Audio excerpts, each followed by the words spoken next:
Hi everyone and welcome.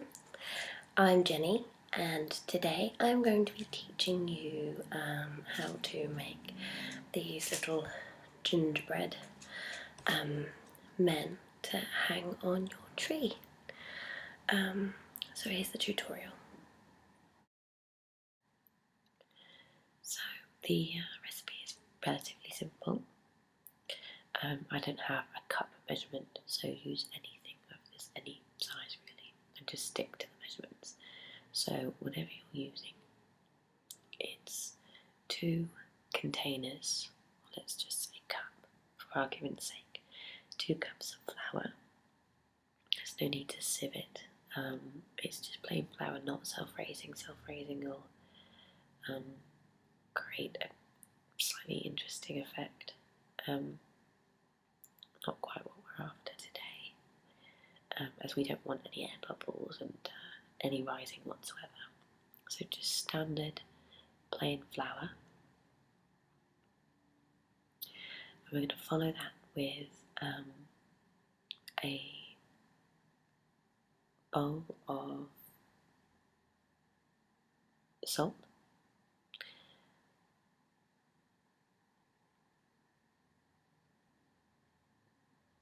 It takes quite a long time to get out of its little thing. Much easier if I'd just taken the whole lid off, but anyway. This is just plain table salt. I mean, that little packet there cost me about 30 cents. So it's a really, really, really cheap recipe.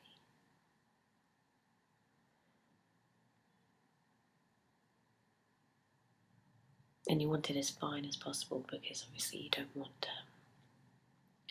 lots of gritty bits and salty bits and crystals. So the finer salt that you can find, the better. But obviously we're sticking with trying to make these very cheap and affordable to make in big quantities.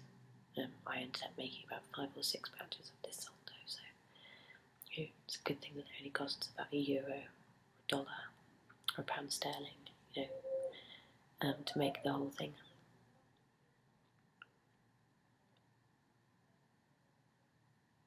Obviously went out of salt.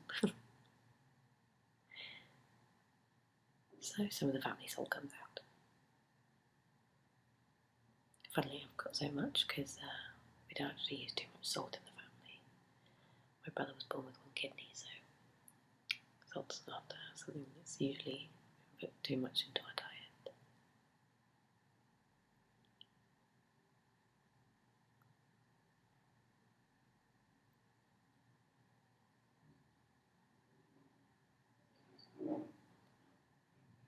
Please excuse my yobbish neighbours upstairs.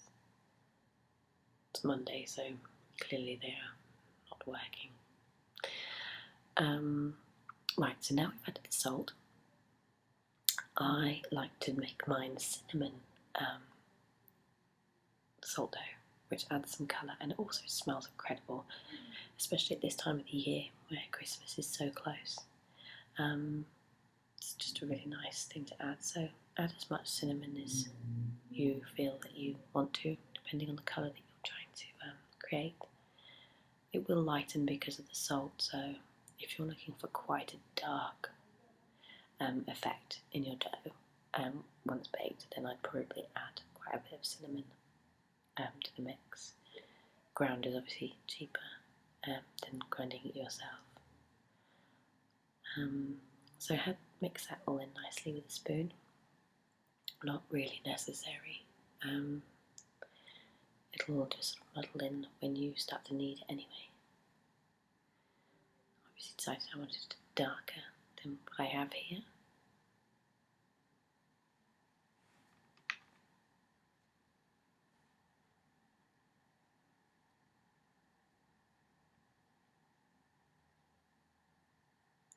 Now that's all sort of nicely mixed in through the salt and the flour mixture. We're going to add a cup of water. So just a sort of recap. It's 2 cups flour, 1 cup salt and 1 cup water. Mix this all in together.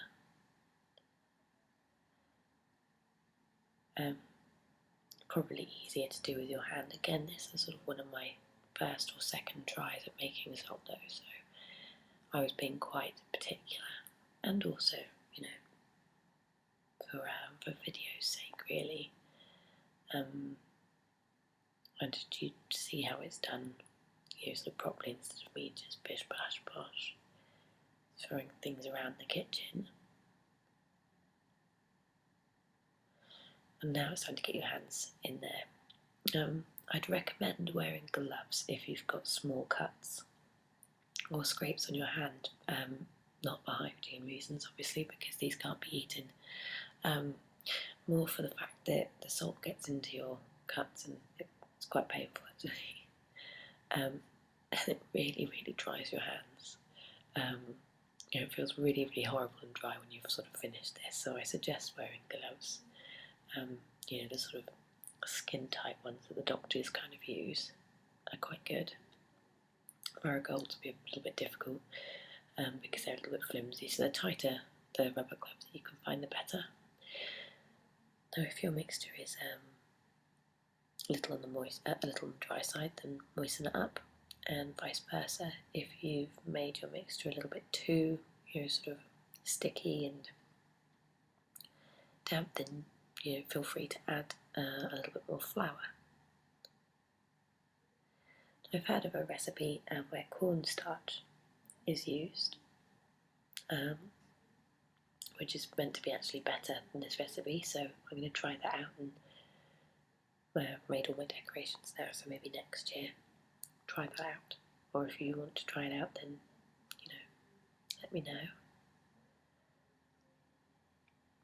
And basically, so just play around with what you've got. Once you've got a very decent dough that's not flaky and is quite malleable and just a decent sort of biscuit kind of dough, then that's what you're looking for.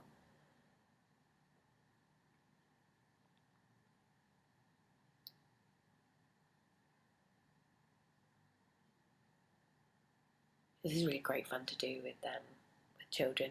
My daughter has decorated all of her own and was very excited about coming and cutting all the shapes out and making her own Christmas decorations. She actually has her own tree in her room, covered in the decorations that she's made. She's really proud of it. Whenever anybody comes around, she demands that they come into her room and look at it. Shows them all of the different things that she's drawn, multicoloured bears and fluorescent green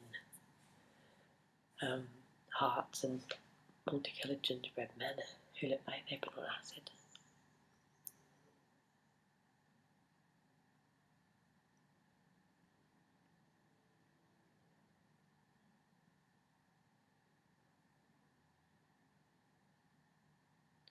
Starting to shape up a little bit more now as a dough, which is good. So it's about time we took it out of the bowl really and started folding it on the board.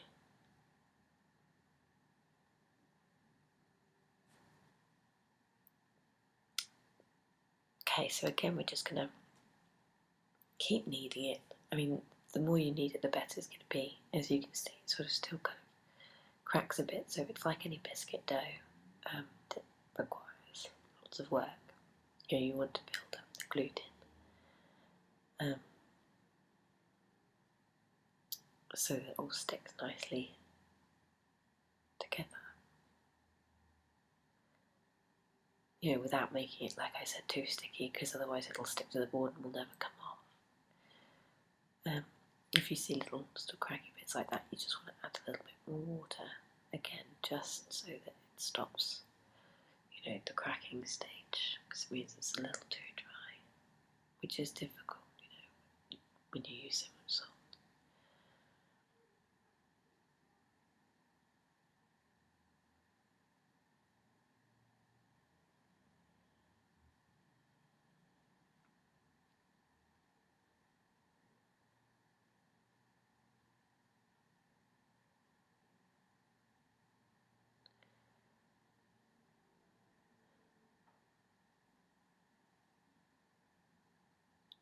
it's obviously quite dry this time round. But as you can see, the cinnamon's made it a nice sort of cinnamony colour instead of the normal white that this dough would usually be. And like I said, it smells incredible, so I highly suggest it.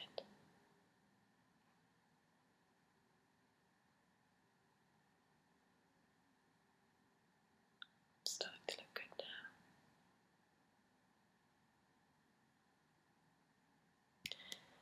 The next thing that you're going to need to do is to have some baking paper at the ready, especially if your dough is quite sort of sticky.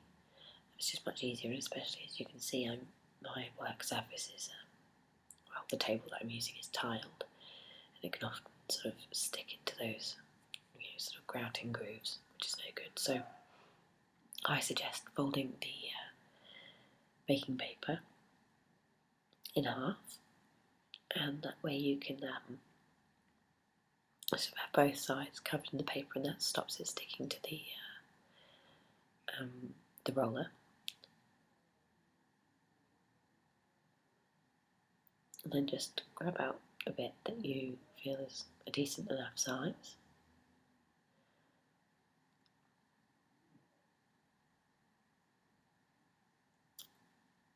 And then we can sort of give it a bit of a flatten and then start to roll. I'm trying to make sure that the surface is nice and smooth. Now I really do suggest using a flat surface, not a tiled one. Tiled surface is a nightmare, but unfortunately that's all I have to work with today. So I want to get it nice and thin. I like mine to be sort of about 3 millimetres. So a nice sort of sturdy cookie, maybe a little more, maybe 4 millimetres. And you'll be really surprised after the baking how sturdy these are. When I've dropped several, if you drop a gingerbread man, the leg or the head will come off sort of instantly, whereas with this salt dough, you haven't been slow baked for such a long time, they take a lot of, they're indestructible.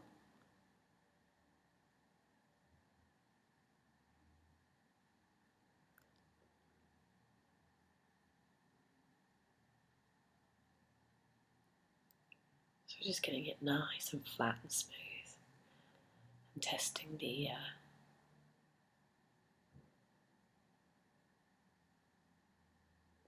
thickness, and also the durability.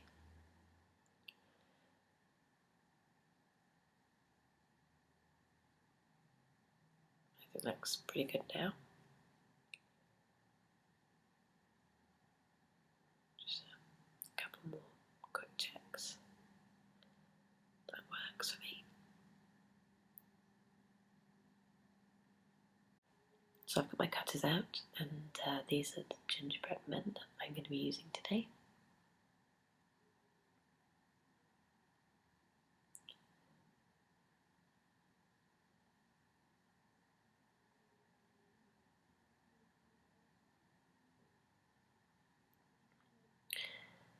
It's quite easy. If the mixture is quite liquidy, you'll need to sort of take the I want to say it's batter, but I'm thinking of dough. Sorry, the dough away from around the cutters. But because this one's quite a decent dry batch, they're actually pretty easy to handle and pretty sturdy. So just cut out your gingerbread men, and then what you can do is you can roll up all of those little bits that you see there that are unneeded, and roll it back into a ball and start again.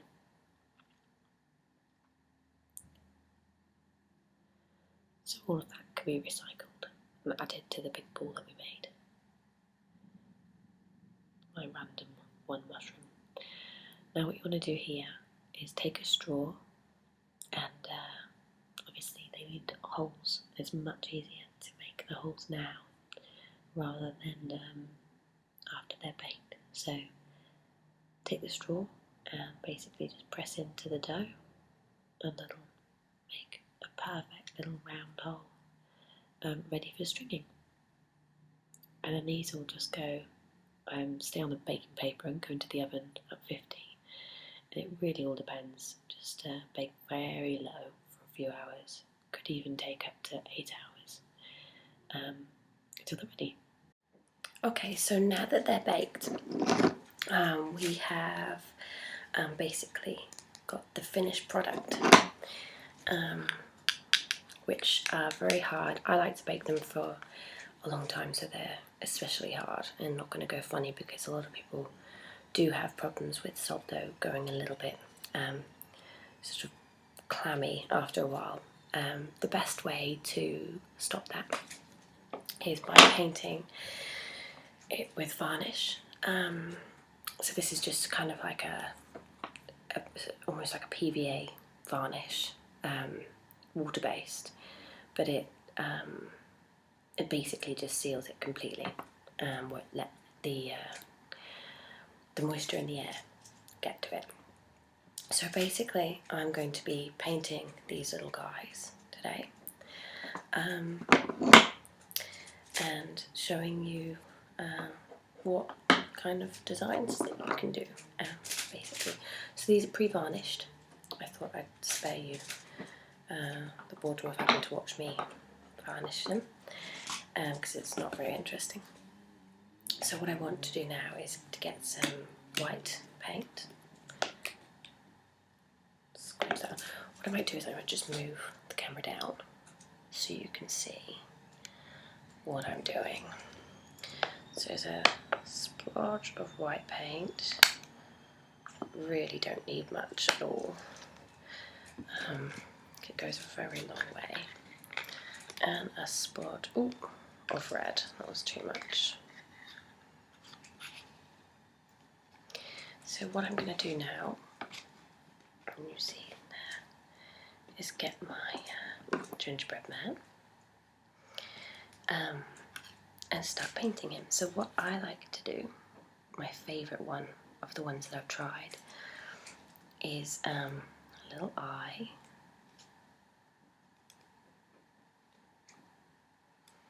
Two eyes, obviously.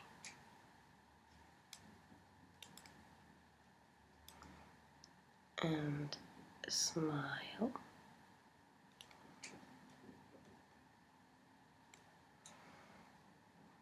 And then have 3 white buttons. You can always go over this again to make it sort of darker. And then I like the stitched effect, so I go around his outside, and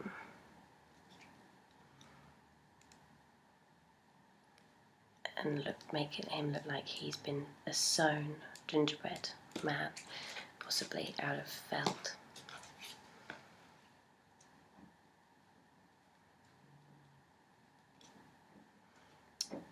So, fluffing my way.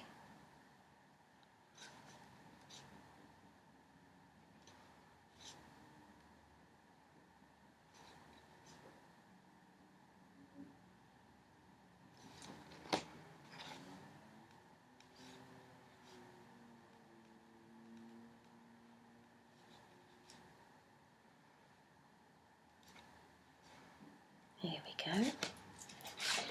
And to finish him off, you can see that's what he looks like. And then to finish him off, you would make sure your brushes are already dry when you put the paint on. The less liquid that we get on these, the better. Finish him off, I'm giving him a little bow tie. And these, even after being varnished, smell amazing because of the cinnamon that that we put in. And there he is.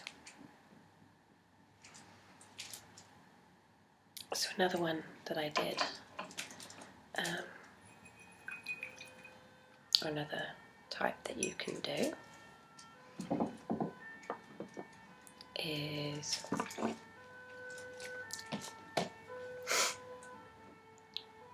excuse the sirens, I live quite near a hospital, to draw around the outside of him, but this paint's not the thickest, most amazing of white paint.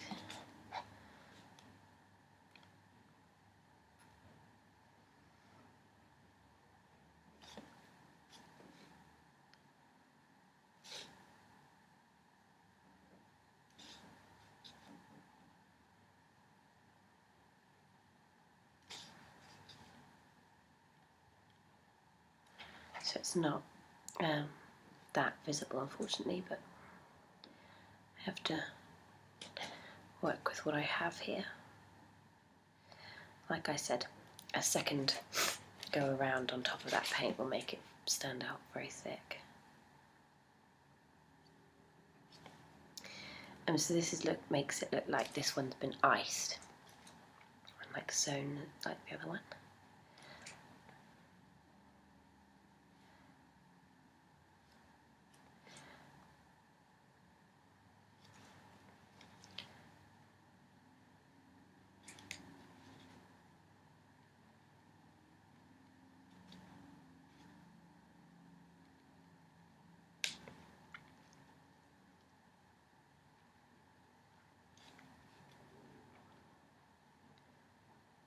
There we go, like so. And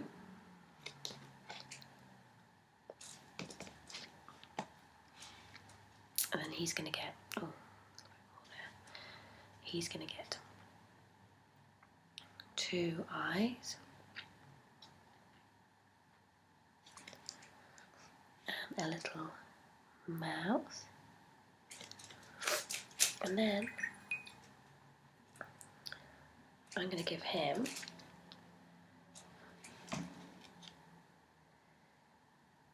three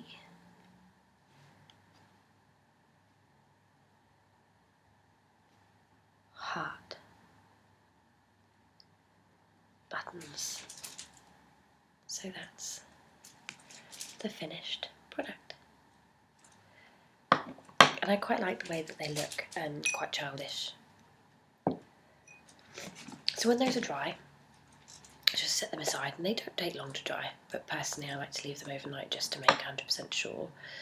I then put another clear coat of the varnish on, and then I just get some of this, this is one I made earlier, I get some of this twine that I've been using for my gift wrapping.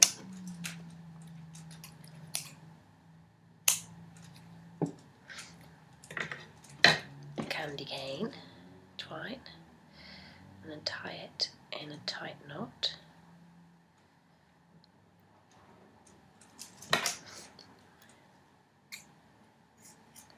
Cut those little bits off, and then poke this through his little hole in his head.